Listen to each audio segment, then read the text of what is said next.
Dito yan. Magaw na? Kasi yung ulan, diba na tubig siya, Oo. natira ng ulan. Ay lang pangit ang palay. Tapos ang pakaba.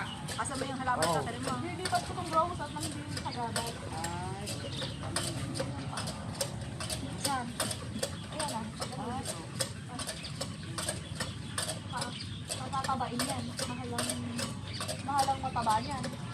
Dapat pala pagka kumuha kayo yung puno niya, mataba. Hindi tataba yan. Pag matagal na dito, mga 3 taon o 2 taon lang.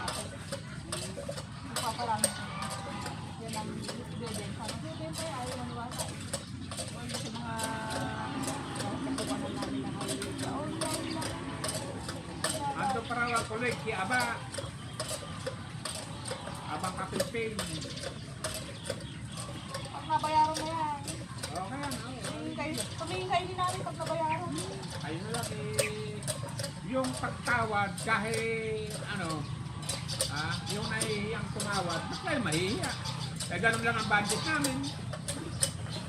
Hindi pinag-uusapan yung ano, kaya kamag-ana. Ay, kaya nga yung costume mo.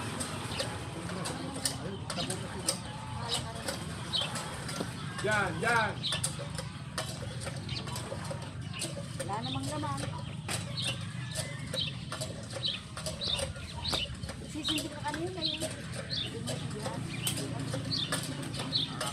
Bibigyan nga ako ng mas maliit. Para makapag-gamit. Ang garden. May tatanim mo yan. Ito ililipat ko yung rose. Kasi Hindi hindi mo mga tanong ng sili at hindi yung mga anak mo'y mahilig sa sili. hindi mga marami akong pula doon sa bahay. Ililipat dito. Na, Pulang sili. sa mga gilid-gilid lang ako kahit 3 Ayan, puno. pati sa likod. Ay, paano nga mag-alaga daw ng manok di kulo. Ha? Manok. Hindi na. Yeah. Anong manok? May yung siguro pang-atay.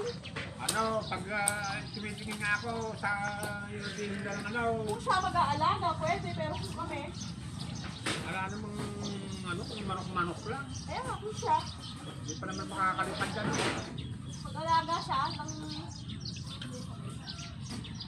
May nilipat pa nga. Ito. Ewan ko kung magkano yung mga kitik. Ito. Sama mo yung ugat yan para hindi ma-deadball.